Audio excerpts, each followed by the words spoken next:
La entrevista del Telematutino 11, gente importante, y a tratar temas importantes, nos acompaña el eminente abogado, el licenciado Francisco Álvarez, que además de abogado, es una figura importante de la sociedad civil, de participación ciudadana. Muy buenos días, Francisco. Pancho, hombre, que a uno se le hace difícil decir Francisco. Buenos días, Ramón. Hola, Jacqueline. buenos días, Pancho. Un placer estar aquí con ustedes. El placer es nuestro. No, y qué bueno contar con una voz autorizada, porque nosotros que no somos abogados tratamos de interpretar las cosas, ¿no? Y tratar de dar información, porque hoy se inicia el juicio preliminar de Medusa, pero que es un caso, yo diría que sin precedentes, ¿no? Porque estamos enjuiciando al que debía de perseguir a la persecución. Pero entonces, un expediente grueso, muchos testigos, muchos acusados. Y más de 3.000 pruebas. Exacto. Que realmente, ¿cómo se desenvolvería? ¿Cómo se desenvuelve un juicio preliminar? Que ya veo que tiene que ir hasta un salón especial más grande. Bueno, perdón. Vamos a comenzar por ahí, ¿no? O sea, efectivamente, estamos hablando de que hay 41 personas físicas imputadas. Personas físicas. Hay 22 compañías imputadas también. O sea que en total son 63 los imputados. Y cada uno de ellos va a tener, pues, sus abogados. Puede tener entre 1 y 3 abogados. Si usted pone una media de 2 abogados por imputado, promedio, pues tendría en cuenta que serían 123, 124. Nada más abogados. Solamente abogados. Más los 21. Que usted tiene que sentar en el salón de audiencia. Junto, obviamente, abogados con sus respectivos clientes, que tiene que estar al lado de cada abogado. Entonces, por esa razón, pues se descartó todos los salones de audiencia de Ciudad Nueva y se escogió lo que era la antigua sala de la Suprema Corte de Justicia, que está en el Salón de las Cortes, como se le llama, que no es el nuevo Palacio de Justicia de la Feria, sino el viejo. Y allí estaba antes la Suprema Corte y ese era su salón de audiencia. Allí caben 200 y tantas personas sentadas. Y yo no dudo que fue una buena decisión escoger ese salón. Por cierto, va a ser transmitido por el canal del Poder Judicial, YouTube, Poder Judicial RD. En vivo. Y me imagino que algunos canales de televisión se van a conectar con esa señal para transmitirlo también. ¿Y por qué todo esto? Bueno, porque el caso, como tú bien señalaste, Ramón, es un caso emblemático. Hay que decirlo de esa manera. Nunca que yo recuerde se había perseguido al Procurador General o Procuradora General de la República en la República Dominicana. Esta es la primera ocasión. Y se trata de un caso complejo, pero no complejo porque la gente lo dice de manera ligera, ¿no? No solamente por el número de imputados. Estamos hablando de una acusación de 12.724 páginas, por un lado, con 3.500 pruebas aportadas, entre las cuales hay 400 testigos. Y para nadie ya es un secreto que muchos de esos testigos fueron colaboradores del principal imputado, que es el ex procurador Jean Alain Rodríguez. O sea que en esta primera fase, esta es la segunda fase. La primera fase es la de investigación, que culmina cuando se deposita la acusación. La acusación ya se depositó hace varias semanas y ahora entra en la segunda fase, fase intermedia, como se le llama, que es la fase de la audiencia preliminar. ¿Y qué se persigue en esta audiencia? Básicamente es un juicio al trabajo del Ministerio Público. Si las pruebas fueron recogidas de acuerdo con los parámetros que establecen las leyes, si no se vulneró el derecho de defensa en ese sentido.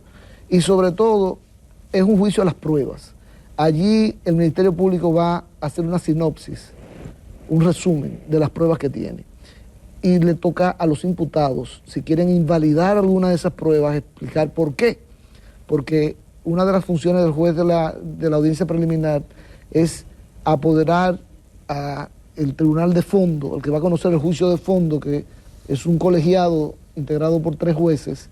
Aquí en la audiencia preliminar es un solo juez, y lo que básicamente determina es si el caso es lo suficientemente serio para merecer una audiencia de fondo, por un lado. Y por otro lado, si las pruebas se recogieron legalmente, y aquellas que no se recogieron legalmente, excluirlas. Si el juez... Perdón, en esta fase los testigos tienen que deponer. No, en esta fase no se van a presentar ni pruebas, ni se van a presentar testigos. Pruebas no, pero sí las que están, sí. se van a conocer aquellas pruebas que sean impugnadas por los imputados. Solamente. Solamente. El Ministerio Público va a hacer un resumen de las pruebas que tiene. Por eso se dice que la audiencia preliminar debería durar una semana, 2 semanas, 3 semanas. Esta no va a durar. No hay que escuchar testigos, no hay que presentar pruebas, sencillamente se hace una sinopsis, un resumen de las pruebas por parte del Ministerio Público. Ahora, obviamente los imputados tienen el derecho de decir, esta prueba se obtuvo este allanamiento se hizo sin autorización de un juez. En consecuencia, lo que se obtuvo allí es nulo, no puede ser utilizado como prueba, es inválido. Pues esa es la labor de los abogados de los imputados, atacar la prueba, porque el juez, cuando lo pase a juicio de fondo, que sin ninguna duda va a ir a juicio de fondo, este caso. Con todos los imputados. Habrá que ver. Podría el juez enviar a algunos y a otros no. Okay. Pero definitivamente que va a ir a juicio de fondo. Y va a ir acompañado de las pruebas que hayan sido validadas por el juez de la audiencia preliminar. Entonces ya cuando pase a juicio de fondo, viene la audiencia de fondo, que como dije es ante un tribunal colegiado. Pancho, cuando tú dices que las pruebas solamente pasarán al juicio de fondo, las que ya han sido, vamos a decir que depuradas, ¿a partir de hoy comenzarán los abogados a presentar incidentes de esas pruebas? Mira, ¿eso será lo que lo alargue, ese juicio preliminar, o que lo acorte? Sí, definitivamente que los incidentes vienen, sin ninguna duda. Y no solamente incidentes relacionados con las pruebas, sino con el procedimiento que se ha cumplido hasta la fecha. Por ejemplo, hay 21 compañías imputadas. Cada una de esas compañías tiene que estar presente en la audiencia a través de un abogado. Pero ¿qué ocurre? Y ya me ha pasado en audiencias anteriores, uno de los incidentes favoritos de los imputados, cuando hay compañías imputadas, es que la compañía no va. No se hace asistir ni por abogado ni por un representante, porque ustedes saben que la compañía es papel. ¿Pero eso es bueno o es malo? Entonces el juez no puede conocer la audiencia preliminar si cada uno de los imputados, personas físicas y personas morales, no están debidamente representadas en la audiencia. ¿Qué pasa? Que lo que va a pedir el Ministerio Público ante la ausencia de cualquiera de esas compañías es que se le nombre un abogado, como le llamábamos mi generación le llamaba abogado de oficio, ahora son defensores públicos. Pues le nombra un defensor público. Pero ¿qué pasa? Que la Defensoría Pública dice, no, es que nosotros no estamos para defender compañías, estamos para defender personas físicas de escasos recursos, exacto, que no pueden pagarse un abogado. Entonces ahí va a venir, estoy poniendo un simple ejemplo, ¿no? Un primer escarceo incidental, y obviamente mientras falte uno de los imputados, aunque sea uno solo, sea persona física, sea persona moral, el juez no puede conocer la audiencia. Tiene que aplazarla para darle la oportunidad, para que sea citada esa persona nuevamente y pueda comparecer.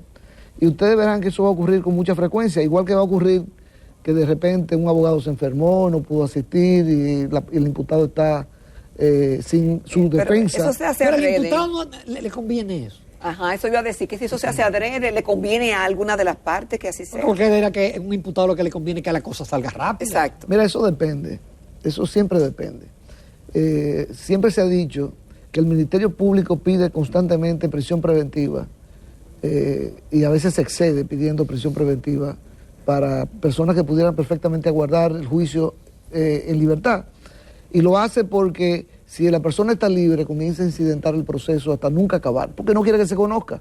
Porque si viene una sentencia condenatoria, su suerte puede cambiar y de estar en libertad pudiera pasar a estar en prisión. Entonces, por esa razón, el Ministerio Público muchas veces pide, repito, prisión preventiva. La realidad es que el que está preso, es el caso del ex procurador Jean Alain Rodríguez, guarda prisión hace más de un año. A él, entonces me van a decir los amigos y amigas televidentes que pues a esa persona le conviene que se celebre rápidamente el juicio para ver si puede salir. Pero ocurre que cuando las pruebas son abrumadoras, entonces ya pasa la estrategia judicial, pasa a ser una estrategia política, de algunos abogados, no de todos, yo no estoy generalizando para nada. ¿Y qué quiere decir una estrategia política? Bueno, que alguien puede pensar, es preferible incidentar este proceso para que no haya sentencia hasta que no haya un cambio de gobierno, por ejemplo, y salga la magistrada Miriam Germán Brito, que por cierto se ha inhibido de participar en este caso. Ella no está participando en absoluto en este caso, ni se reúne para tocar este tema con nadie. ¿Por qué? Porque, bueno, todo el mundo sabe lo que pasó con ella en el Consejo Nacional de la Magistratura. Ella no quiere que se interprete que esto puede ser un acto de venganza o algo por el estilo. Ella se ha inhibido del proceso. Francisco, en algún momento yo escuché de los abogados, si la mente no me falla, que ellos señalaban que la delación no es una prueba. Porque gran parte de las pruebas son delaciones de personas que estaban involucrados, ¿no? Es decir, eso realmente es prueba. Bueno, hay personas que cuando tiembla la tierra creen en Dios, pero en ese momento... se dan golpes de pecho. Y se dan golpes de pecho y se arrodillan, ¿no? Y son ateos, o sea que... ¿Qué quiero decir con esto? Bueno, realmente eso va a depender de cada imputado, de su consejo de defensa, de su estrategia. Y yo quiero señalar, que he insistido mucho en eso, porque hay gente que critica a los abogados porque defienden a personas que la sociedad está espantada por lo que ha ocurrido, ¿no? Y esa es la labor del abogado. Haría mal el abogado si no defiende con garras a su cliente. Claro, dentro de parámetros éticos. Y yo a veces, lamentablemente, me quejo de que a veces el Ministerio Público, muchas veces el abogado, utiliza un lenguaje innecesario. Y otra cosa que va a ocurrir es que cuando termine cada audiencia, ustedes verán desfilar a los abogados de los imputados diciendo que les fue excelentemente bien en la audiencia, que barrieron con el Ministerio Público, que hicieron que las pruebas se descartaran las pruebas. Esa es una práctica que me recuerdo yo, comenzó con el caso Van Inter, que fue uno de los primeros casos mediáticos en República Dominicana. Cada vez que terminaba una audiencia, las tres partes, Ministerio Público, abogados de Banco Central y por un lado, y abogados de los imputados por otro, salíamos, porque yo participé en eso, a dar declaraciones a la prensa sobre cómo había ocurrido la audiencia. Pero cada uno lo mira desde la perspectiva que le interesa, ¿no? Entonces hay que tener mucho cuidado, la prensa tiene que jugar un papel muy importante. Y va a ser muy mediático este juicio. El hecho de que se transmita en vivo. Ya la Suprema Corte de Justicia o el Consejo del Poder Judicial, que es quien administra, porque la Suprema toma decisiones, ¿no? Pero quien administra el proceso del Consejo del Poder Judicial, ya lo hizo anteriormente para otros casos y lo está haciendo para este, que es establecer una señal de televisión que va a ser transmitida por YouTube, todos los incidentes del caso. Porque efectivamente la Constitución manda que los juicios, los casos sean conocidos en juicio, que sean públicos, y esa publicidad queda completamente satisfecha con transmitirlo de esa manera. El otro caso fue, ustedes se recuerdan... Una pregunta de curiosidad. El caso de Brecht fue el otro caso. Una pregunta de curiosidad, porque yo veo en los Estados Unidos que muchas veces lo que hacen es un sketch. Es que en Estados Unidos sí hay a veces prohibición de que... Eso depende del estado en Estados Unidos. Hay algunos estados donde pues lo que no permiten video, no permiten cámaras, solamente dibujos. Y por eso ustedes ven que lo que sale publicado en los medios son dibujos. Pero repito, eso en algunos estados.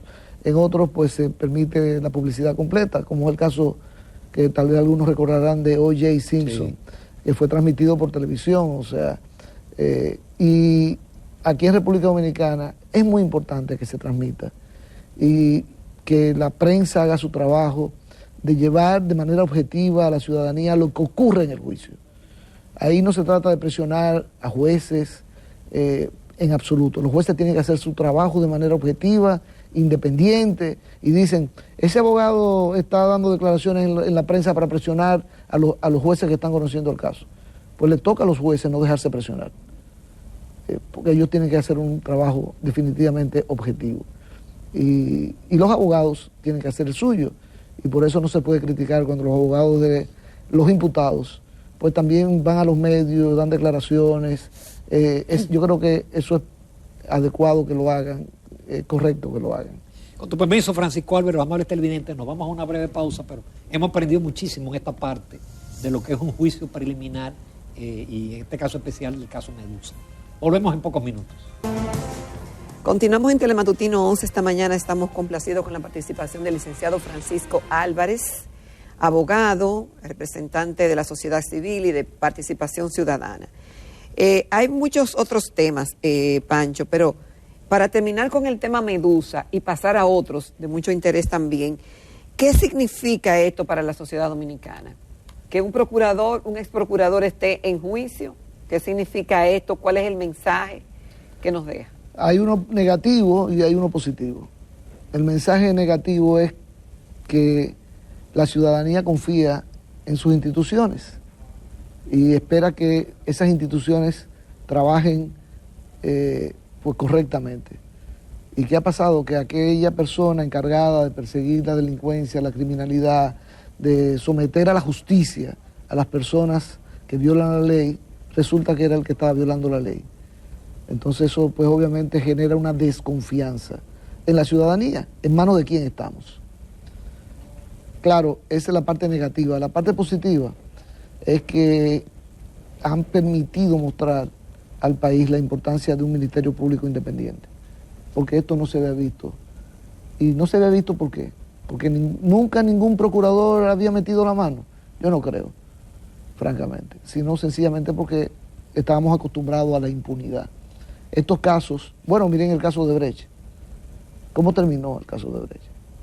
Que por cierto fue uno de los casos que se estaba transmitiendo en vivo, también a través de YouTube. Pero se disolvió en el tiempo, Pancho.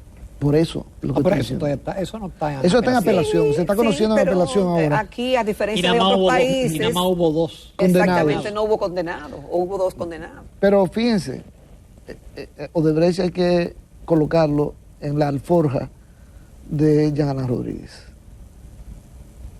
Los tucanos hay que colocarlo en la alforja de Jean Alain Rodríguez. Son casos fracasados. Porque no había expedientes mal hechos, no había voluntad de perseguir a los responsables. Por ejemplo, el caso de Brecht, Jean Alain Rodríguez tuvo la oportunidad, fue autorizado inclusive por un juez de la Suprema Corte para esos fines, de acudir a Brasil para interrogar directamente a aquellos pues empleados y ejecutivos de Odebrecht que habían participado en el soborno en República Dominicana. No lo hizo. A pesar, repito, de estar autorizado por un juez. Yo tuve la oportunidad de preguntarle a él directamente por qué no había ido. Y él me respondió, y yo creo que estoy diciendo esto por primera vez en los medios, él me respondió que porque él tenía información de parte de la inteligencia norteamericana de que si él iba, los ejecutivos de Odebrecht que él iba a interrogar se iban a virar, iban a decir que no había pasado nada. Y que por eso él no fue. Pero realmente yo creo que eso fue una excusa. Porque Perú mandó sus fiscales con notable éxito a Brasil a interrogar a los ejecutivos brasileños. Pero además, ¿por qué? Ya todos esos ejecutivos habían sido interrogados por los fiscales brasileños, pero habían sido interrogados por esos fiscales brasileños, teniendo como meta ¿qué? El caso brasileño. Lo que le interesaba a los fiscales brasileños era el soborno en Brasil. Por eso era tan importante que los fiscales dominicanos fueran a preguntarle a esos ejecutivos no sobre los sobornos en Brasil, sino sobre los sobornos en República Dominicana. Eso nunca pudo materializarse. Entonces ese expediente definitivamente estuvo mal preparado y ya sabemos las consecuencias, ¿no? Aunque eso todavía está a nivel de apelación, pero todo el mundo sabe que no son 6 o 7 personas las únicas responsables de un fraude de esa magnitud.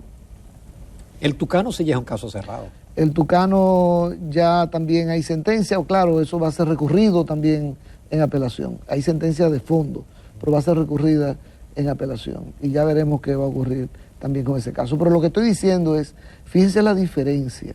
Ya se nota la diferencia entre esos expedientes y estos que se están preparando ahora. El antipulpo, que ya se está conociendo también en audiencia preliminar, tiene pruebas devastadoras. Nosotros en Participación Ciudadana hicimos hasta un resumen de esa acusación. Las pruebas que hay, por ejemplo, de los imputados, del hermano del expresidente de la República, pues utilizando compañías, como compañías testaferras, para poder hacer las actuaciones ilegales que estaba haciendo, ¿Y quiénes figuraban como accionistas de esas compañías? Pues testaferros también. Ahora, ¿qué pasa? Que el hermano del presidente, expresidente, parece que que desconfiaba de sus propios testaferros y le hacía firmar un documento donde ellos reconocían que aunque tenían esas acciones en esa compañía, esas acciones no eran de ellos, sino de Alexis Medina. Y eso fue incautado en un allanamiento. Entonces, ese tipo de pruebas Es contundente. es contundente, ¿no? Entonces, por eso estoy diciendo, en esta ocasión se nota que el Ministerio Público ha utilizado todas las herramientas que el Código Procesal Penal pone en sus manos durante la etapa de investigación para reunir evidencias que sean difíciles. Francisco, pero lo que llama la atención es que con tantos casos que uno se suponía que hubo en la anterior administración, en algún momento se habló de 400 casos, si solamente básicamente van 3, Medusa, Coral y Antipulpo. Y Coral lleva anexo el 5G. El 5G. Sí, y se supone que vienen otros casos también. Pero el Ministerio Público está copado. Esa es mi gran preocupación. Que no tenga... No hay fiscales suficientes. Que no tenga suficientes recursos humanos para poder... Porque ahora vienen las audiencias. En las audiencias, por ejemplo, en el caso Medusa, ustedes van a ver ahí a 2 de los mejores litigantes que tiene la República Dominicana, pero del lado del Ministerio Público. Porque usualmente los mejores litigantes estaban siempre del lado de los imputados, que muchos de ellos pueden pagar los mejores abogados del país como lo están haciendo. Pero del lado del Ministerio Público, Wilson Camacho y Jenny Berenice Reynoso son 2 litigantes puros y duros. Yo he tenido la oportunidad de litigar con ellos y ellos son tan buenos como el mejor del sector privado. O sea que las audiencias van a ser interesantes. Y hay un detalle que es el principal testigo de este caso, que era la mano derecha de Jean Alain Rodríguez, Cano Saco. Está en España. Él inmediatamente comenzaron los apresamientos aquí, tomó un avión y salió del país y fue apresado por la Interpol en España y guardaba prisión en España pendiente de extradición, de una solicitud de extradición. Pues de buenas a primeras, la sorpresa es que el Ministerio Público llegó a un acuerdo con Cano Saco. Y Cano Saco colaboró con el Ministerio Público, está como testigo en el caso. Y algunos se preguntarán, ¿y cómo era de poner? Bueno, el Ministerio Público tiene varias alternativas. O lo trae presencialmente, que sería lo mejor, llegar a un acuerdo para que él venga, declare, y si quiere irse después que declare, pero que lo haga presencialmente, o que utilicen una herramienta que da el Código Procesal Penal, que permite, es el artículo 200 del Código Procesal Penal. Yo lo traje porque quiero leerlo tal cual, porque es entendible, los amigos y amigas que nos escuchan lo van a entender. Ese artículo 200 se titula Residentes en el extranjero, y está hablando de testigos. Y dice, si el testigo reside en el extranjero, se procede de conformidad con las reglas de cooperación judicial. El juez o tribunal puede disponer que el testigo declare a través de un medio tecnológico que garantice su videopresencia. Eso lo está diciendo el código, que basta con asegurar su videopresencia, no en forma presencial, sino por video. Sin embargo, se puede requerir la autorización del Estado en el cual se encuentre, en este caso España, para que el testigo sea interrogado por el representante consular o por el juez que conoce de la causa o por un representante del Ministerio Público, quienes proceden a trasladarse a fin de ejecutar la diligencia según la fase del procedimiento y la naturaleza del acto de que se trate. Así que podría ir un fiscal a España. Y de hecho ya fue. Yo creo que esto no es oficial, pero es un comentario que he escuchado de varios colegas. Parece que la magistrada Jenny Berenice Reynoso se trasladó en algún momento a España con autorización de las autoridades judiciales españolas y realizó un interrogatorio a este testigo. Ahora, ¿cómo lo van a presentar? Yo espero que sea de manera presencial, porque si no, ustedes van a ver un debate, a pesar de este texto que acabo de leer, van a haber un enorme debate en esa audiencia de que no es posible hacerlo de manera virtual, que tiene que ser de manera presencial. Y eso puede provocar un atraso en el conocimiento de la audiencia ya de fondo. No de la preliminar. No, porque en la preliminar, repito, no es necesario presentar testigos. Okay. Pancho, a casi 2 años de gobierno del PRM, con Luis Abinader a la cabeza, ¿Cómo valora Luis Abinader? ¿Cómo valora el gobierno? ¿Y qué dicen las encuestas, si tiene alguna información? Bueno, yo creo que al presidente Abinader le ha tocado gobernar en un periodo de crisis. Yo creo que eso es lo primero que hay que establecer, porque sería injusto de cualquiera que hace una evaluación pensar que este gobierno se puede comparar con el del 2012-2016 de Danilo Medina, o el 2016-2020, o si nos vamos más para atrás con los gobiernos de Leonel Fernández, y aún más para atrás hasta el gobierno de Hipólito Mejía. Recordemos que en el gobierno de Hipólito Mejía, los primeros 2 años fueron maravillosos. Ya se nos olvidó, pero fueron 2 años de progreso, todo iba muy bien hasta que vinieron los fraudes bancarios. Yo siempre he dicho que si no hubiesen venido los fraudes bancarios, él se reelegía sin ninguna duda. Pero ya sabemos lo que pasó con Baninter, Bancrédito Mercantil, y eso le costó la presidencia al presidente Hipólito Mejía. Pero lo que quería señalar era que esos 2 primeros años fueron excelentes, pero no hubo crisis. La economía iba muy bien. Hoy en día sabemos que hubo una crisis generada por la pandemia. No tengo que recordar lo que vivimos todos, ¿no? Y todavía seguimos padeciendo. Y luego vino el tema de la guerra de Ucrania y Rusia, vino el problema de transporte de las mercaderías y productos que se encareció de una manera enorme y bárbara, la escasez, y finalmente la inflación, que ha venido atacando no solamente a los países miembros de la Unión Europea, sino a Estados Unidos, y ni hablar de República Dominicana, ¿no? Y aún a pesar de todo ese panorama, yo creo que el balance es positivo para el presidente Abinader. ¿Por qué lo digo? Yo creo que la estrella del gobierno ha sido el programa de vacunación. Porque la gente dice el turismo es un tema de uno de los aspectos positivos de este gobierno. Pero el turismo se ha podido recuperar, ¿por qué? Porque estuvimos rápidos en el tema de la vacunación. Y eso no lo decimos nosotros, lo dice el contexto internacional.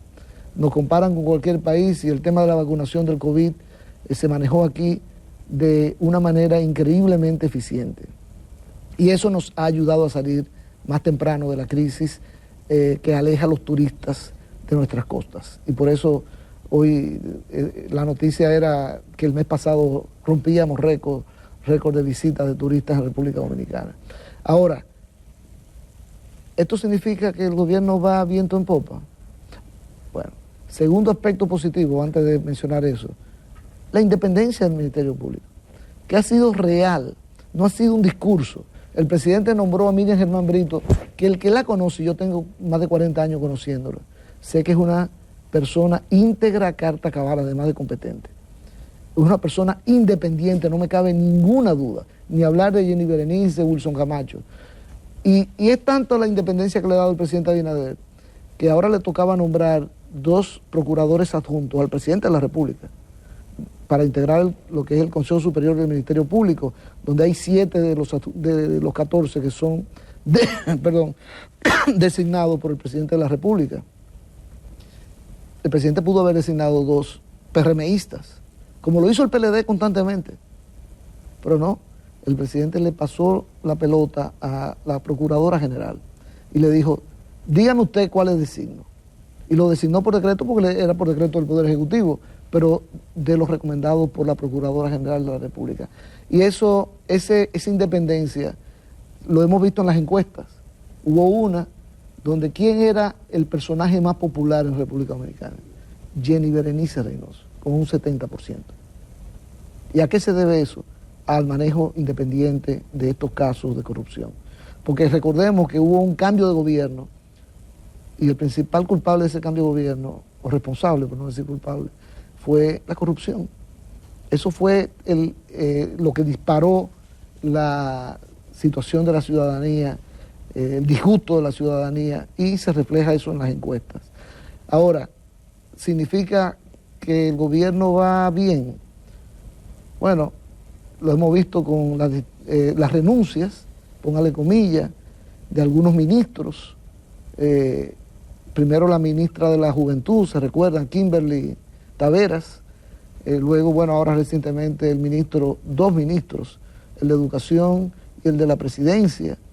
Eso uno mira para atrás en la memoria y no recuerda un caso similar. Pero para que ustedes vean, eso ha favorecido al presidente Abinader.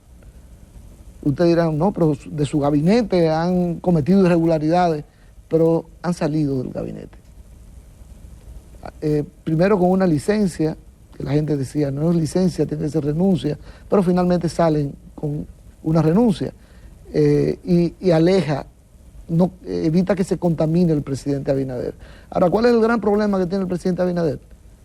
La economía, que ha sido manejada como siempre por el gobernador Valdés Albizu, que se acaba de ganar, se lo ha ganado ya siempre, se acaba de ganar esos 2 años adicionales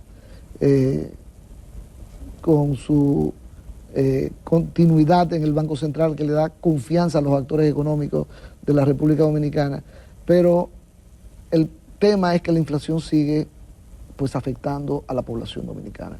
El sistema de subsidio que ha utilizado, ni siquiera la oposición ha podido criticarlo, porque en una situación como esta el subsidio es obligatorio, porque es subsidio o inflación. Y el subsidio ha logrado mantener lo más importante, que es la paz social. Hasta ahora ha habido una que otra huelga, pero nada comparable de con no ser por los subsidios de la pasado. inflación tuviera como en 12%. Bueno, Ahora, Pancho, pero hay otras áreas que no son tan luminosas. Por ejemplo, el área eléctrica y la misma área educativa. sí, definitivamente. Por eso yo dije, en este caso hay luces y sombras.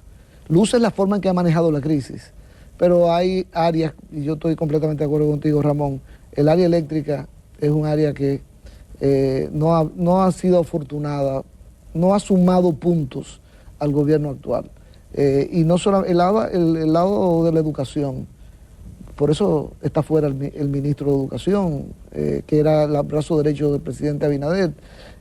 Definitivamente que son factores negativos de este gobierno. Y hay otros factores negativos. El presidente Abinader está tomando las decisiones que habría que tomar, pero eso no significa que se ha parado la inflación sigue. Ahora el Banco Central ha señalado que la inflación se ha reducido, parece que se va a detener, pero eso parece todavía. Los precios siguen castigando a la población y el presidente, y esta es una idea importante, aspira a reelegirse. Porque no vamos a ser ingenuos diciendo, no, él todavía no ha dicho nada, él aspira a reelegirse. Y estos próximos 2 años que se inician el martes próximo son fundamentales, porque es a partir del segundo año, completado el segundo año, que los gobiernos comienzan a tener problemas. Y por ejemplo, la labor de participación ciudadana se va a hacer más estrecha en el seguimiento de la publicidad estatal, porque una de las cosas que hemos visto en el pasado y que no queremos que se repita es el uso de la publicidad estatal para favorecer la reelección. Y lo hemos visto constantemente. Hay ya algunos anuncios del Estado, del gobierno, que lucen que tienen un tinte reeleccionista, y eso hay que mirarlo con mucho cuidado y con mucha preocupación. Francisco Álvarez, te agradecemos muchísimo. Tú deberías venir con más frecuencia. ¿Verdad que hay un pugilato con el día? Pero no, el día te copa. No, pero además no. Ustedes mencionaron que yo pertenezco a Participación Ciudadana. En Participación tenemos un relevo generacional y hay otras personas que son las que deben estar en este lugar ofreciendo información. Yo soy ahora mismo un simple miembro de Participación, miembro de la Comisión de Análisis Político, no tengo ninguna otra función, pero soy un soldado de Participación Ciudadana. Donde quiera que me pidan, allá voy. No, por eso te mencionamos como una figura importante de la sociedad civil. Te agradecemos muchísimo porque nos tocó hasta en un momento interesante, que es el inicio del juicio del caso Medusa, y nos permitió al público y a nosotros ver los intríngulis de un proceso de esa naturaleza. Sí. Así que muchísimas gracias. Siempre a su Nos orden. permitiste cerrar con broche de oro esta semana. Cómo no, gracias a ustedes.